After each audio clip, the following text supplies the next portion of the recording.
साक्षी बहू, अरे भाई क्या फायदा है तुम्हारे घर पर रहने का अगर परिवार को अच्छा खाना भी ना मिल सके। आज फिर तूने ये घास फूस बना कर रख दी। शोर मत मचाइए मम्मी जी, मेरी मीटिंग चल रही है। और ये क्या आप हर समय घर पर हो का ताना मारती रहती हो। मैं घर पर नहीं हूँ, वर्क फ्रॉम होम कर रही हूँ। अरे घर से काम करना क्या काम नहीं होता? देख बहू, है तो तू घर पर ही ना। अरे क्या बिगड़ जाएगा अगर जरा सी देर इस कंप्यूटर को छोड़कर तू सब्जी झोंक देगी। मम्मी जी, मैंने दाल चावल बना कर रखे हैं, आप खा लीजिए। अरे तू ही खा ले दाल चावल, मेरे लिए तो तू कढ़ी बना दे, मैं कढ़ी चावल खाऊंगी। अरे मम्मी, कढ़ी कोई 10 मिनट में बनने वाली चीज़ है क्या? घंटे लगते हैं उसे बनाने में। प्लीज़ आप ना दाल खा लीजिए, मैं कल बना दूंगी कढ़ी। पता नहीं कैसी बहू आ गई हमारे घर, 2 फुलके बनाकर खिलाने को राजी नहीं है। अरे हम तो चावल खा लेते हैं, फुलके मांग भी नहीं रहे, लेकिन चावल के साथ कुछ तो बनाइए बहू रानी। इसके हिसाब से चलूंगी ना तो ये रोज दाल चावल और खिचड़ी बनाकर खिला देगी। मैं खुद ही राजमा भिगो देती हूँ कल के लिए, फिर देखती हूँ कैसे नहीं बनाती। उस दिन तो सास निर्जा किसी तरह दाल चावल खा लेती है, लेकिन अगले दिन के लिए उसने राजमा भिगो दिया था। अगले दिन साक्षी देख, आधा काम मैंने कर दिया है, राजमा भिगो कर रखे हैं, अब तू झटपट राजमा छौंक दे और चावल बना दियो उसके साथ। मम्मी जी, आज मेरी इंपॉर्टेंट मीटिंग है और हाँ, राजमा बनाने में बहुत समय लगता है। अब प्लीज़ कोई मेड लगा लो ना खाने के लिए। अगर आप तूने खाना बनाने में जरा भी नखरे दिखाए ना तो मैं अनशन पर बैठ जाऊंगी। हाँ, तुझे पता है ना मुझे मेड का हाथ का खाना नहीं अच्छा लगता। सास की बात सुनकर बेचारी साक्षी रसोई में जाकर जल्दी जल्दी राजमा बनाने लगती है।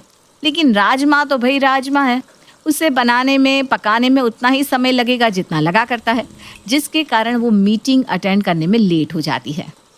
क्या बात है साक्षी, तुम्हें मीटिंग का टाइम पता नहीं था क्या?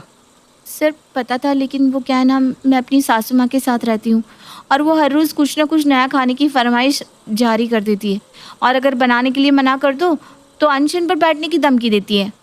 I am really sorry sir.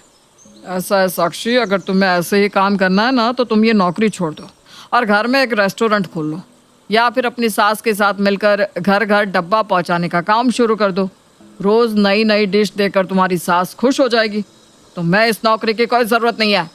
नहीं सर प्लीज़, मैं सच में शर्मिंदा हूँ, आगे से मैं ध्यान रखूँगी। देखो साक्षी, अमेरिकन क्लाइंट कॉल पर था और तुमने कॉल ही अटेंड नहीं किया। इतनी लापरवाही मैं बर्दाश्त नहीं कर सकता। ये तुम्हारे लिए लास्ट वार्निंग है, अगर फिर से ऐसा हुआ ना तो तुम इस नौकरी से हाथ धो बैठोगी।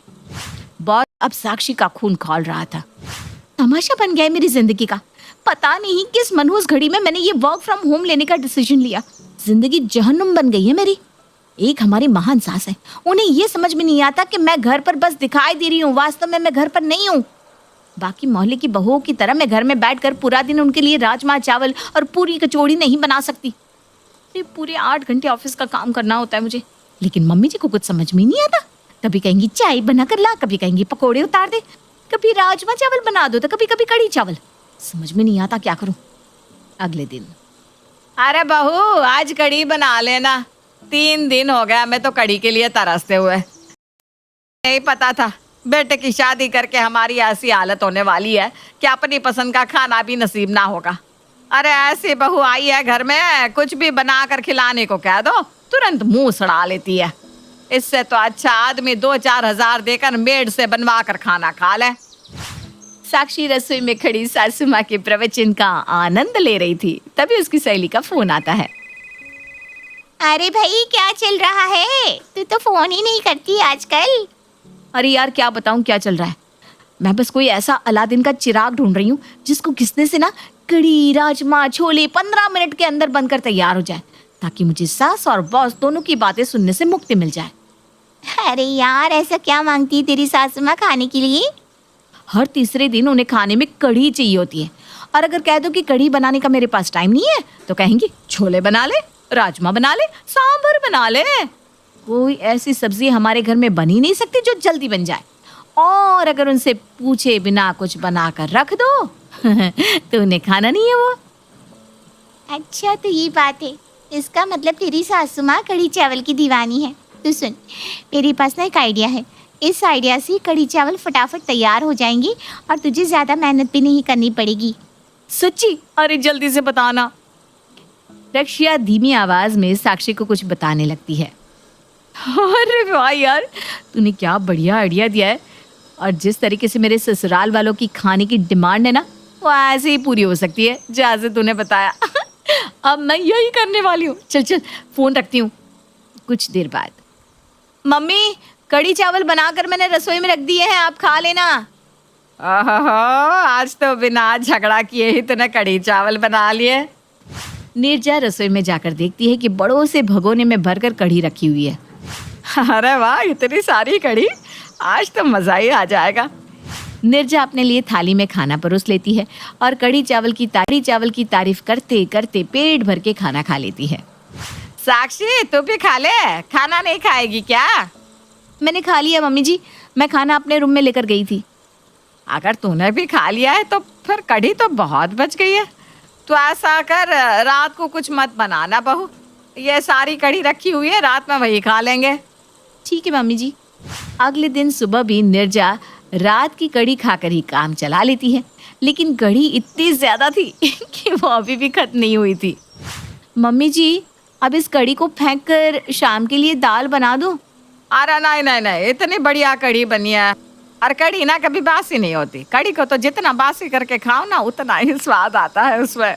तो ऐसा कर, अपने लिए तुम लोगों को जो बनाना है बना लो, मेरे लिए तो तू कढ़ी रख दे, मैं कढ़ी से ही रोटी खा लूँगी। ठीक है मम्मी जी। अगले दिन सुबह, अच्छा बहू, तुझे रोज़ रोज़ मेरे लिए कढ़ी बनाने में दिक्कत होती है ना, तो ऐसा कर, ऐसे ही इकट्ठी कढ़ी बना कर रख दिया कर। 2-3 दिन मेरा काम उसी से चल जाया करेगा। अब तू फिर कढ़ी बना देना। और हाँ, कढ़ी में ना पकोड़े भी डाल देना। पिछली बार तेरी कढ़ी में पकोड़े नहीं थे ना। ठीक है मम्मी जी, मैं आज फिर बना दूंगी। अब तो साक्षी खाना बनाने में ज़रा सी भी ना नकुर नहीं करती थी। वो खुशी खुशी सास के लिए कढ़ी चावल बनाती और नीरजा भी उसकी बनाई कढ़ी को 1-2 दिन तक बड़े आराम से फ्रिज में रखकर खाती रहती। एक दिन घर की डोरबेल बजती है। मम्मी जी, सरोज मौसी जी आई हैं। आरा सरोज, बड़े दिनों बाद इधर की तरफ आ गई है। हाँ दीदी, आजकल समय नहीं मिलता ना। वो क्या है ना, चौक वाले गुरुद्वारे में लंगर शुरू हुआ है। उनके लंगर में इतना बढ़िया कढ़ी चावल मिलते हैं, क्या बताऊं, खाकर मज़ा ही आ जाता है। आज मैं आपके लिए भी लंगर से कढ़ी लेकर आई हूँ। आप भी प्रसाद को चख कर देखो। आपको तो कढ़ी वैसे भी बहुत पसंद है ना। हाँ, बात तो तेरी सही है, कढ़ी मुझे बहुत पसंद है, लेकिन तूने अभी मेरी बहू के हाथ की कढ़ी नहीं खाई। अरे इतनी बढ़िया कढ़ी बनाती है ना मेरी बहू कि बस खाने वाला अपनी उंगली चाटता रह जाए। और एक कमी रहती है, और फिर कढ़ी में पकोड़े ढूंढने में ना मारा मारी हो जाती है हमारे घर में। अच्छा भाई, इतनी तारीफ कर रही हो तो लाओ, हमें भी खिला दो ज़रा बहू के हाथ की कढ़ी। अरे क्यों नहीं, तू बैठ, मैं अभी लेकर आई। दीदी बस थोड़ी सी लेकर आना, मुझे चखना ही है। खाना तो मैं गुरुद्वारे से खा कर आई हूँ। नीरजा अपनी बहन के लिए कटोरी में थोड़ी सी कढ़ी लेकर आती है। कढ़ी का एक चम्मच मुंह में रखते ही, अरे दीदी, ये कढ़ी आपकी बहू ने बनाई है? और नहीं तो क्या। ऐसा कैसे हो सकता है? आपकी बहू ने तो बिल्कुल वही टेस्ट की कढ़ी बनाई है जैसी मैं अभी लंगर से खा कर आ रही हूँ। ऐसा कैसे हो सकता है? अरे दीदी, क्यों नहीं हो सकता? आपको यकीन ना हो तो अभी डब्बा खोल कर देख लो। नीरजा तैश में आकर जैसे ही सरोज का लाया हुआ डब्बा खोलती है तो वो बिल्कुल हैरान रह जाती है। डब्बे में भी बिल्कुल वही कढ़ी थी, उसका रंग, रूप और स्वाद सचमुच बिल्कुल वही था। साक्षी, क्या है ये सब? माफ़ कर दीजिए मम्मी जी, मैं तंग आ गई थी आपके इस कढ़ी प्रेम से। इसलिए जब मेरी सहेली ने मुझे बताया कि गुरुद्वारे में कढ़ी चावल लंगर में बट रहे हैं, तो मैं वहाँ से ढेर सारी कढ़ी ले आई और आपको खिला दी। आपको कढ़ी पसंद आ गई तो मैं वहीं से लाकर आपको कढ़ी खिलाने लगी। अब आप ही बताओ मम्मी जी, मैं करूँ तो क्या करूँ? या तो मैं घर में रोज़ आपको ये 56 भोग खिला सकती हूँ या फिर अपना काम कर सकती हूँ। मैंने अब इस प्रॉब्लम का हल सोच लिया है। मैं कल से ऑफिस जाना शुरू कर दूँगी। अब ये वर्क फ्रॉम होम का झंझट मुझे चाहिए ही नहीं। अरे भाई, तू ऑफिस चली जाएगी तो मेरे खाने का क्या होगा? वो सब कुछ मुझे नहीं पता मम्मी जी, आप मेड लगाकर उसके हाथ का खाना। अरे बहू, नहीं नहीं नहीं नहीं, तू ऐसा कर, जैसा चल रहा था ना चुपचाप ऐसे ही चलने दे। मुझे लंगर वाली कढ़ी खाने में कोई दिक्कत नहीं है, बस तू ऑफिस मत जाना। मुझे ना अब तेरे हाथ के खाने की आदत हो गई है बहू। और अंत में कढ़ी चावल का मुद्दा हमेशा के लिए हल हो जाता है।